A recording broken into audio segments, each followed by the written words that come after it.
मैं भी नहीं आ सकता। नहीं महाराज, आपका नाम पुकारेंगे तो आ जाना ना। नहीं, मैं अपनी साधना में रहूँगा, आपके जाऊँगा तो मैं अपनी साधना में मग्न रहूँगा कि आपका भला बुरा करना होगा। तो आपका भला करूँ, आपके शत्रु का बुरा बुरा करूँ। मैं आप जाप करने वालों का भला करूँ, फिर आपके शत्रु का बुरा करूँ। तो फिर संयम इसीलिए लिया मैंने, राग द्वेष करने की। आपके लिए राग द्वेष करो। पर ये हो रहा है क्या? भ्रष्ट कौन कर रहा है? अरे साधु साधियों को भ्रष्ट कर कौन रहा है? एक पाप श्रमण नाम का अध्ययन आता है उत्तराध्ययन में कि इस प्रकार से जो तंत्र मंत्र यंत्र आदि इस प्रकार की जो विद्या करते हैं, उस विद्या में पारंगत होते हैं, और इस प्रकार विद्या में पारंगत होकर के फिर जो उसका फलाफल बताते हैं वह पाप श्रमण है। तो श्रमण तो चूंकि वेश है, इस कारण से श्रमण कहा जाता है, वह पापी श्रमण है। तो तंत्र मंत्र यंत्र बताने वाला और बता करके जो साधना करने के लिए जिसको दिया गया हो, वे दोनों पापी हुए।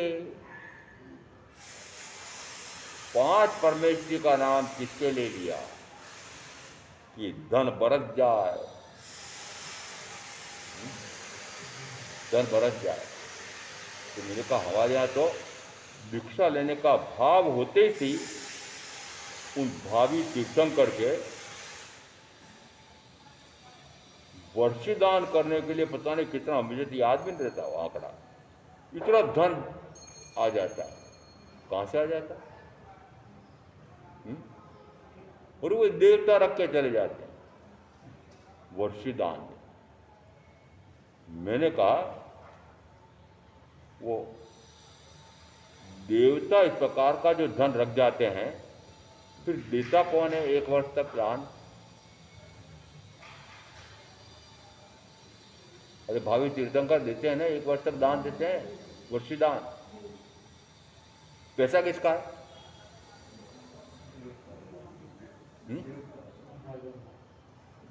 अरे देवेंद्र ने वो पैसा भेजा और मैं बांट रहा हूं, वर्ष भर तक मध्यान्ह तक बांटते रहते हैं, इतना बांटते हैं, क्योंकि एक दिन में इतना बांटना है, क्योंकि इतना सारा बांटना है 12 महीने। तो मैंने कहा बांट जो कराऊं, पैसा किसी का? पैसा तो देवेंद्र का, और बांट रहा हूं मैं। तो मैं क्या कर रहा हूं? बाहरी जोक रहा हूं। तो कैसा वर्षीदान है महाराज? कि हमारी स्थापित परंपरा पर चोट क्यों करते? मैंने कहा करता हूं, मैं जो कह रहा हूं वैसा ही सही है कि जिस समय इस प्रकार का राजा, इस प्रकार का चक्रवर्ती अब सबका सर्वस्व का परित्याग करके जब जा रहा है, तो राजकोष में उसने जो जो खटकर्म खोटे कर्म करके जो जो राजकोष में धन इकट्ठा किया है, वो धन प्रजा का धन है, जिसमें वह अब सर्ववित्तीय स्वयं ले रहा है। तो वो प्रजा का धन वापस प्रजा को लौटा करके दीक्षा लेना चाहता है। समझ में आया आपको? ये सही लगता है कि आप जो कथा सुनते वो सही लगता है?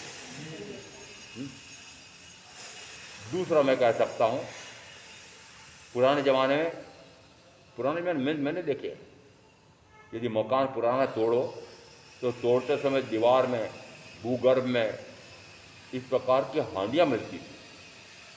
उन हांडियों में स्वर्ण मुद्रा भरी पड़ी होती है। कहते हैं भाग्यशाली को मिले तो स्वर्ण मुद्रा मिलती है, और दुर्भाग्य मिले तो कोयले मिलते हैं। क्योंकि अब धन गाड़ने वाले ने कोयले गाड़े थे, पर वो दुर्भाग्य जिसके हाथ में लगा उसको तो वो कोयले मिले। अर्थ क्या निकला? अर्थ निकला उस समय लोग धन गाड़ देते थे जमीन में, अपने मकान में, जंगलों में, कहीं भी इस प्रकार से गाड़ के रख देते थे, और इस प्रकार का निशान बनाते थे कि कोई और उस पर निकाल कर न ले जाए, ऐसा होता था। अब वो तो मर गया, फिर कोई उत्तराधिकारी बचा नहीं, और अब वो धन इस प्रकार से गड़ा हुआ है। तो संयम लेने वाले फिर क्या करते हैं? वे जहाँ जहाँ पर राजा जो संयम ले रहा है, वो कहता भाई जहाँ जहाँ पर भी इस प्रकार का टूटे फूटे खंडरों में, मकानों में, जंगलों में जो धन गड़ा हुआ है, वो सारे जाओ और वो धन, गड़ा हुआ धन खोद खोद करके लाओ, और वह धन ला करके फिर जिसमें राजा के सामने ढेर करते हैं, वो धन वापस लुटाते हैं राजा को। राजा प्रजा को लुटा रहे हैं। तो ये वर्षीदान तो मुझे समझ में आता है, परंतु आपका जो वर्षीदान है मेरे समझ में नहीं आता है। अभी भी एक प्रकार की प्रथा जिनके भारत में और विदेशों में भी करोड़ों अनुयायी हैं, ब्रह्म कुमार ब्रह्म कुमारी। जिस समय ब्रह्म कुमारी घर छोड़ करके ब्रह्म कुमारी बनती है, उस समय उसकी उस संपदा में जो हिस्सा है वो लेकर के जाते हैं। अपने परिजनों के लिए छोड़ के क्यों जाऊं? भोगियों के लिए क्यों छोड़ के जाऊं? तो वो धन लेकर के जाती है, और वो धन सबसे पहले ब्रह्मा कुमारी प्रजापति विश्वविद्यालय, उसको वो धन सुपुर्द हो जाता है। बताओ उनको आर्थिक समस्या आएगी? सहज में सारा धन लेकर के आया। जो मैंने दीक्षा ली तो मेरे पास जो धन था आपको संघ को देने के लिए आया है, छोड़ के आ गया उनके लिए। क्यों छोड़ के आ गया उनके लिए? समझ लो कि जिस प्रकार की हमारी ये प्रथाएं बनी हुई है, उसमें रहस्य कुछ और है। एक ब्राह्मण बेचारा साल भर तक